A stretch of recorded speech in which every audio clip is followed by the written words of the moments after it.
Salut! Salut, salut! Ça va? Salut! Alors, Frédéric Maheu, bonjour! Bonjour! Bienvenue dans nos humbles studios. Oui. Très heureux de t'accueillir aujourd'hui. Pour commencer, tu pratiques en tant qu'artiste plusieurs disciplines. Tu fais à la fois de la vidéo, que ce soit en court-métrage, en vidéoclip. Tu fais aussi du collage, tu fais du noise, donc du bruit bruyant, disons, pour ceux qui ne savent pas c'est quoi du noise. Donc, comment tu définirais ta pratique artistique? Puis, explique-nous un peu c'est quoi la différence entre ces trois disciplines-là. En fait, moi, ce qui est central, c'est vraiment la vidéo. C'est vraiment l'aspect plus art vidéo qui se manifeste sous différentes formes. Que ce soit j'ai fait du documentaire, du court-métrage expérimental, du vidéoclip, de la performance en direct également. Puis, j'aime bien m'inspirer d'autres médiums, d'autres formes d'expression, mais je reviens toujours à la vidéo. Donc, pour moi, le collage, c'est une manière d'expérimenter et de me réapproprier des techniques de montage. OK.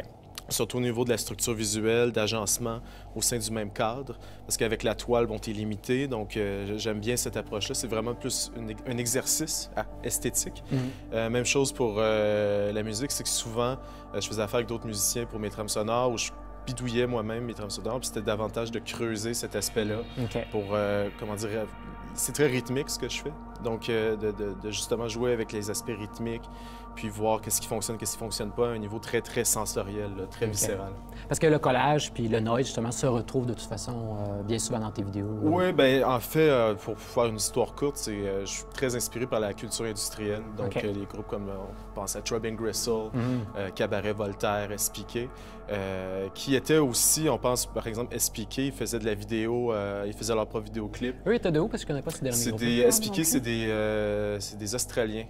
Donc, moi, c'est cet aspect-là de réappropriation des moyens, puis de pousser à bout le dispositif pour créer certains effets esthétiques, mais aussi philosophiques, parce qu'il y a une théorie du collage, de la réappropriation très inspirée de William S. Burroughs, du cut-up, tout ça. C'est toutes des choses qui m'ont beaucoup guidé dans mes années les plus formatrices et qui perdurent dans mon travail.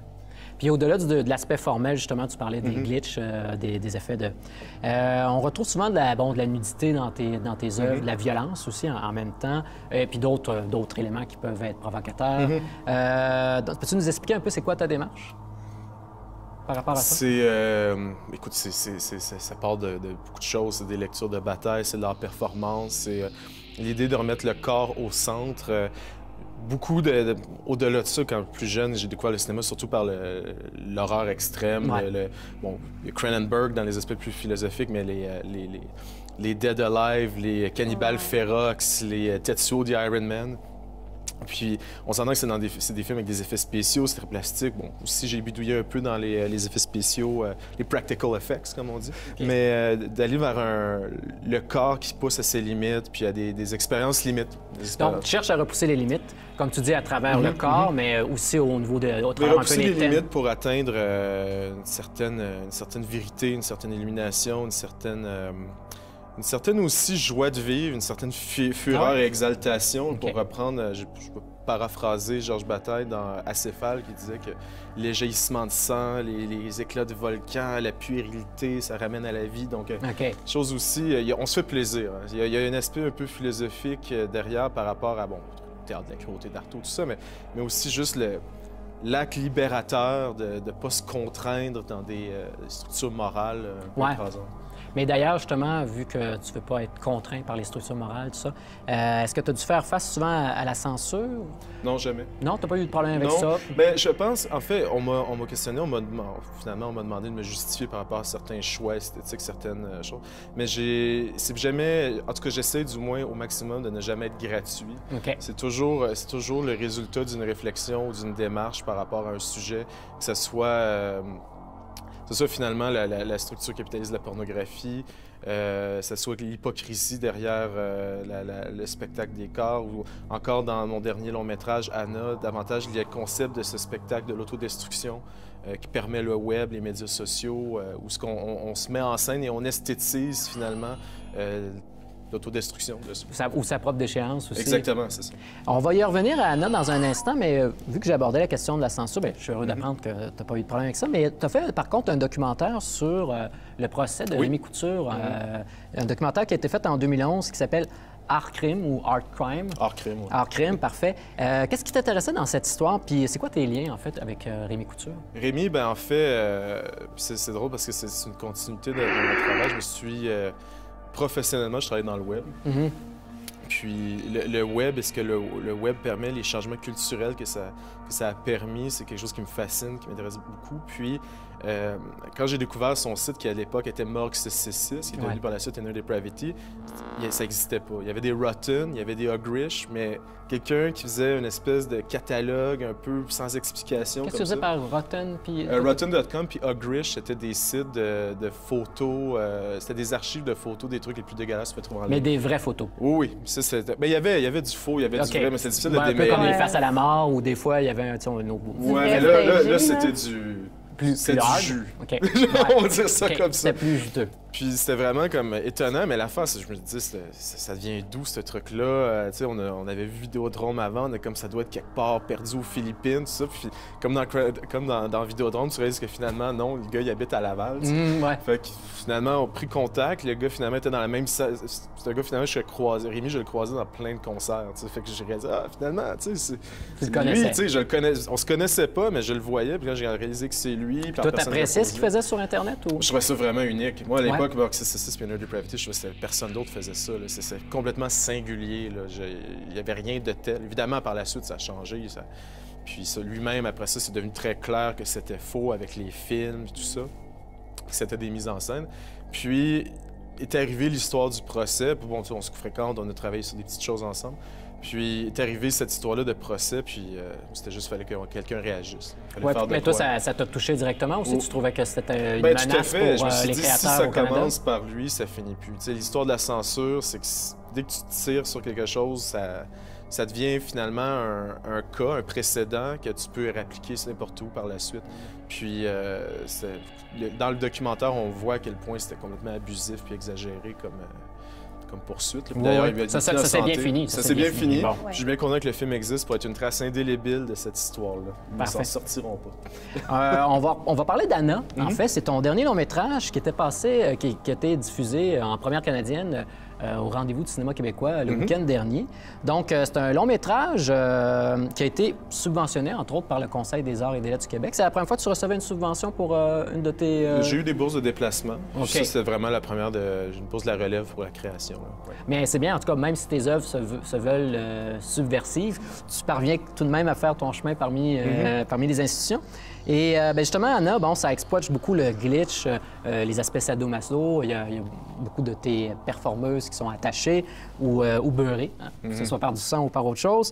Donc, c'était quoi cet intérêt-là, justement, d'aller exploiter l'esthétisme de l'Internet? Parce que même la mise en scène tourne autour de ça, l'Internet. Bien, c'était finalement juste une continuité de ma réflexion par rapport à mon premier long-métrage Théorie de la religion, ensuite Art Crime, par rapport à ces nouvelles mises en scène de soi que permettent le web. Notamment, ça a commencé en fait par une exploration des réseaux qu'on appelle pro-ana, pro-anorexie ou pro-mia, pro-boulimie. Ah, c'est pour ça le titre titre sont des forums de... Oui, entre autres. Okay. Des forums qui, dans le fond, c'est des jeunes, surtout des jeunes femmes, mais aussi des jeunes hommes qui... en fait, des filles, là. C'est pas des femmes, souvent, en tout cas. Ça commence à 13, ça va jusqu'à 40 ans. Documente leur anorexie. Plus que ça, ils s'aident entre elles, puis ça allait jusqu'à une... Ça va presque jusqu'à de l'ésotérisme, d'une certaine façon. Il y a des codes, des rituels à suivre, il y a des règles. Ça t'a servi de matériel d'inspiration, en fait? À la base. Puis plus j'ai avancé là-dedans, plus j'ai découvert, après ça, il y a ceux qui défendent l'automutilation, il y a celles qui défendent l'abus de drogue. Il y a différentes choses qui existent. Puis en plus, il y a eu les cas légaux, comme en France, il y a une loi un projet de loi qui avait été, qui a presque été entériné pour rendre ces sites-là illégaux, ces sites-là illégaux. Puis, ce qui est vraiment fou, parce qu'en plus, les médias sociaux les bannissent, parce que c'est considéré comme de la promotion de promoting self-harm, qui compte les codes d'utilisation de la plupart des médias sociaux. Fait que ça s'est rendu de plus en plus caché, souterrain. Là, maintenant, c'est dans le deep web. Puis je veux dire, le débat était là. Puis en plus, de l'autre côté, il y avait un colloque universitaire qui s'appelle Anamia, des chercheurs qui ont étudié, qui ont réalisé que c'était super bénéfique pour les gens qui souffrent, parce qu'au contraire, ils ont du support, puis la plupart, ça les aide à sortir de ça. Mais pour revenir à ton long métrage en soi, Excuse-moi, parce qu'il reste pas beaucoup de temps, mais en fait, c'est pas un peu casse-gueule de faire un long métrage expérimental au lieu de le scinder en plusieurs cours? En fait, c'est drôle parce que c'est plusieurs performances ensemble. Puis chaque performance, c'est comme une série de tableaux, en fait. C'est un assemblage d'images qui viennent de ça. Parce que c'est aussi un peu un mood board de cette autodestruction-là. Parce que elle se met en scène, mais elle partage aussi d'autres œuvres d'art qui les inspirent. Donc, c'était ça qui m'intéressait. Okay. Puis, il y a aussi avec l'histoire de la mortification chez les femmes saintes, et ça, il y a des côtés un peu ésotériques. Donc, c'est plus d'offrir une contrepartie, un film qui est une contrepartie à ce qu'on voit dans les documentaires qui traitent de ça. Je pense à La peau sur les os, qui sont très, très comme classiques, très tearjerker, pour pardonner l'anglicisme. En terminant, je t'ai demandé d'apporter 3 suggestions, en fait, à faire à nos téléspectateurs. Alors, quelles sont-elles? Donc, Three Winters, Chroma, groupe norvégien composé de vieux de la vieille, de la scène black metal et noise industrielle, qui font ici une synthwave à la... Ceux qui trippent en ce moment Carpenter Brut, Perturbateur, etc., ça, c'est plus près de ce que John Carpenter faisait dans les années 80, plus minimal, mais vraiment, vraiment agréable. D'ailleurs, une de leurs pièces accompagne le générique de fin d'Anna. Donc, vraiment fort agréable. Une super bonne tune. Oui, c'est très Carpenter-ish, mais unique en même temps. Donc, c'est récent comme... C'est très récent, c'est sorti l'année passée, puis vraiment hautement recommandé. Je vais faire un vidéoplip pour eux aussi. Ah, OK, parfait. Jetez un œil. Deuxième suggestion. Deuxième suggestion, François Miron. Son coffret DVD finalement, collection de tous ses courts-métrages est sorti l'année passée. Pour moi, c'est un incontournable du cinéma québécois. Est-ce qu'il était enseignant à Concordia, par hasard? Oui, aussi. Moi, j'ai découvert ses films lors d'une projection de minuit au cinéma du Parc. Puis ça m'a époustouflé. Puis je retourne souvent vers ce document-là quand je manque d'inspiration pour... Est-ce qu'il est facile à trouver, le DVD? Ou... Non, sur le site de François Miron, Filmgraphics, Filmgraphics, pour l'acheter. C'est pas cher et en plus, il te répond personnellement. Donc parfait. Et troisième suggestion? J'en ai 2 bouquins, en fait. Ça, c'était une vieille édition, une plus récente. C'est Suihiro Maruo, qui est un BDiste japonais qui fait du Eroguro, l'érotique grotesque, très inspiré. En fait, c'est très unique. C'est du manga, mais c'est très particulier. C'est plus inspiré. C'est de l'horreur, mais grotesque. Oui, c'est ça. Puis c'est inspiré très de l'expressionnisme allemand, l'illustrateur Aubrey Birdsley et aussi les romans d'Edo Gawaranpo. Toi, tu conseilles plus la nouvelle édition de Lézard Noir. C'est ça. Ça, ici, c'est une vieille édition américaine de Creation Books, mais vraiment, Lézard Noir les réédite en ce moment. Et en plus, c'est en français. Super traduction en français, des super beaux objets, hautement recommandés. Ce sont tous des petits bijoux. Bien, parfait, c'est noté. Donc, un gros merci pour ta présence aujourd'hui sur notre plateau. Ça nous a fait plaisir. Alors, c'est maintenant le temps d'aller à la pause et on se revoit tout de suite après pour la chronique de Sébastien Bourget, L'étrange Montréal.